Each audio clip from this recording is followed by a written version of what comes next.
let's sort of take it step by step. All right, so right here we have this D. D is the distance from my axis of rotation to the center of mass. So no matter which little bit of mass differential I have, no matter where dm is, this D right here is constant. So I can pull that out. So this is D squared times the integral of dm plus, let's take the last bit. This is the integral of r prime squared. In other words, r prime is the radial vector from the center of mass to where the mass is. This last bit here is just the moment of inertia about the center of mass.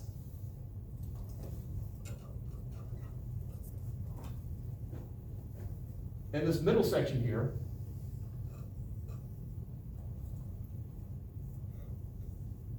well, that's just a weighted average of where all the masses are with respect to the center of mass. This is the problem that we just did right here, where we choose our reference point to be the center of mass, and we figure out where all the mass is relative to that. This is 0, because r prime is relative to the center of mass.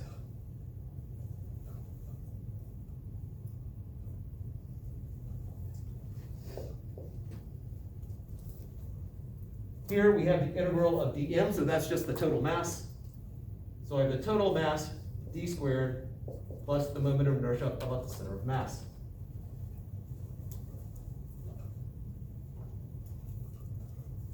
This is known as the parallel axis theorem.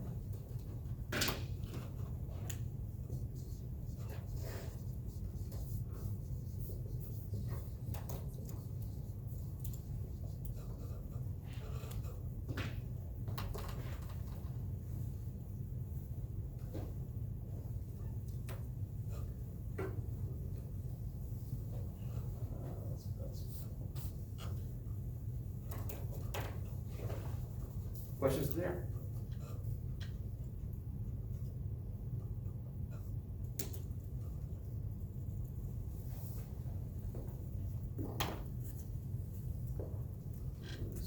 $365.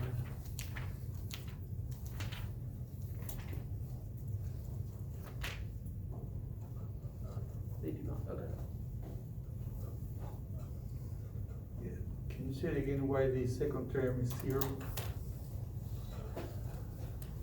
The position of the center of mass is the integral of r dm over dm. Sloppy notation, but that's. Yeah, when we did it, it comes very close to 0. Yes. Okay. Yeah. So Nice. what does the D represent again? The D? Yeah. D is this D vector is the vector from the axis of rotation to the center of mass. Okay. Can you explain why it's constant again?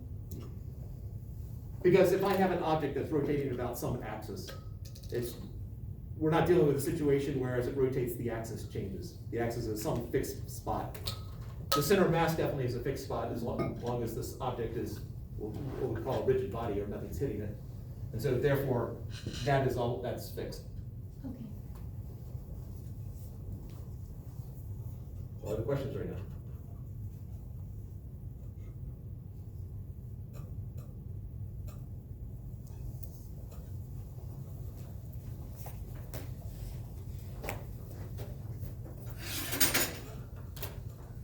So I take a rod, will generally be called a thin rod.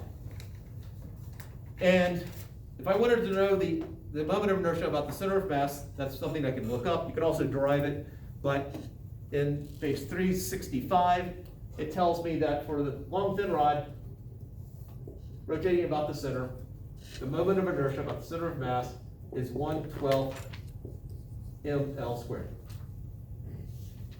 where that distance there is L. And this is my axis of rotation.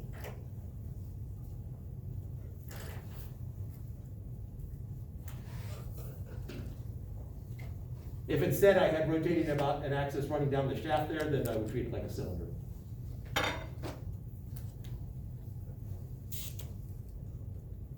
So, I want to know what is the moment of inertia if it rotates over about this point right here.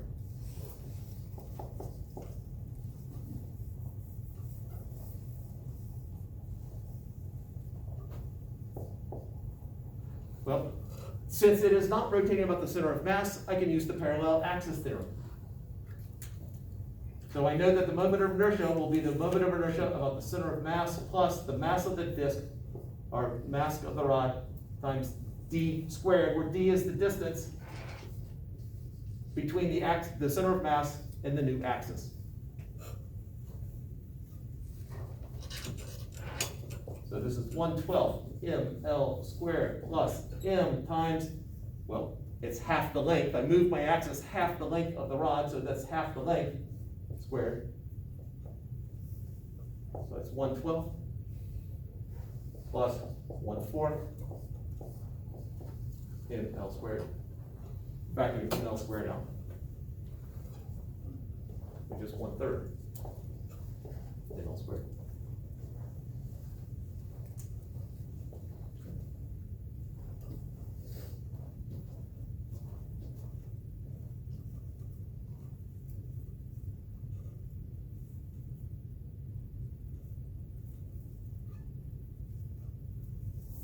Some textbooks will actually give both formulas, give the 1/12 and the 1/3.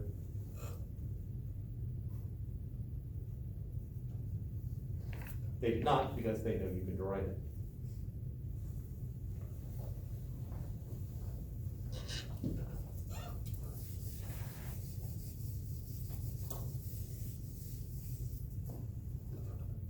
All right, questions there? The variation of the first problem on the Rube-Goldberg test. I have a disk here, and I have a rod sticking out. Mass of disk will make 2 kilograms. Mass of rod will make 0.6 kilograms.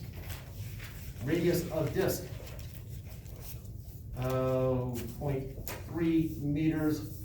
Length of rod, that's about the same, so, but I want a slightly different, 0.25 meters. So we have a wheel here, and this rod is just stuck onto the end. It's not embedded in the disc, it's just, you got super glue right here.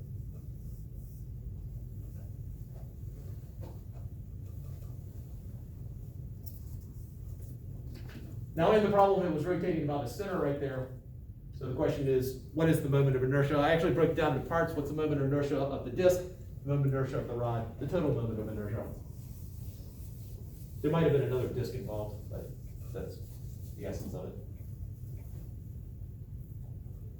So first, let's do moment of inertia of disk.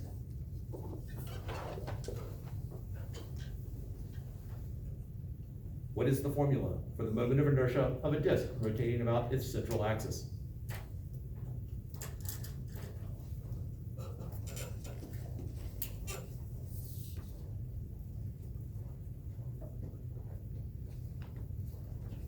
One half mr squared. Yep, that's the one.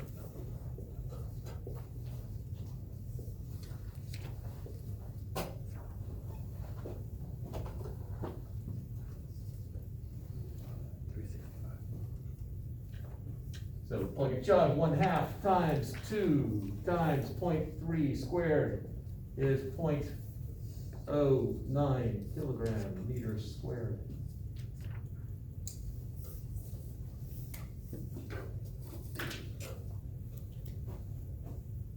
The moment of inertia of the rod. Again, the rod is not rotating about its center of mass, so we have to use parallel axis theorem. So this is going to be mass of the rod times the distance that we move our axis from the center of mass plus 1/12 mass of rod L squared.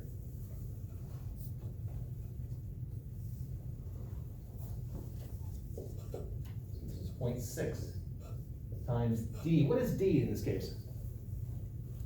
What's the value of D? The raise. Pardon? Would it be the raise? No. Did you see what you missed? Oh, Oh, half the length of the rod, right? We're moving that far. So it's the radius plus half the length. Which of course I made an odd number.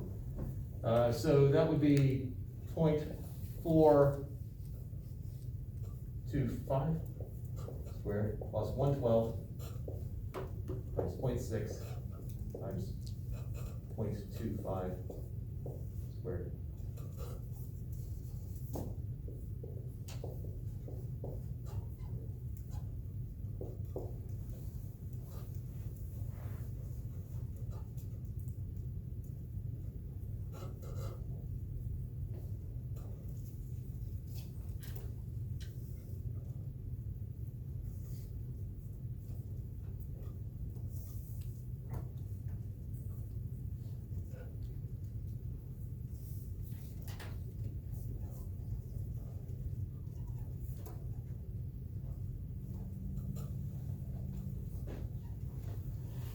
Alright, so that's fine.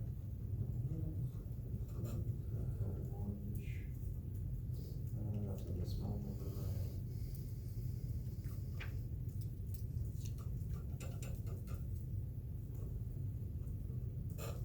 Somewhere around 1. A bit more.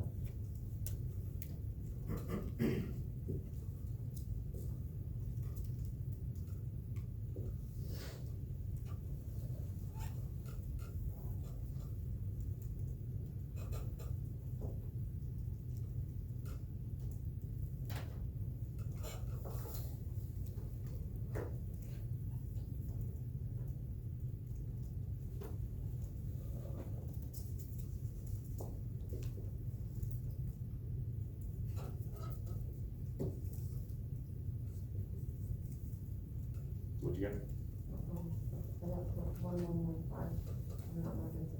Oh. That's 0.6, not 6. 1.1115. Okay. Meters squared. So the total moment of inertia of this funky looking thing is just the sum of those two.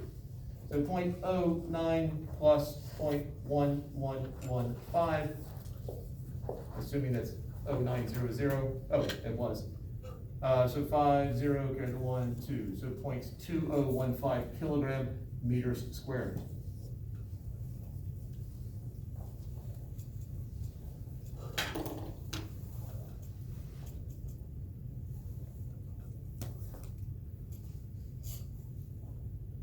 Questions to hear?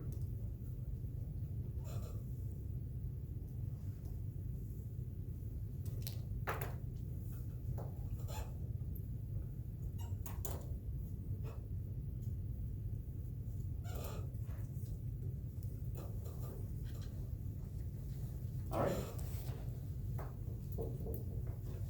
This calls for taking a break. So let's take a break. Come back, we'll do some more exciting physics stuff.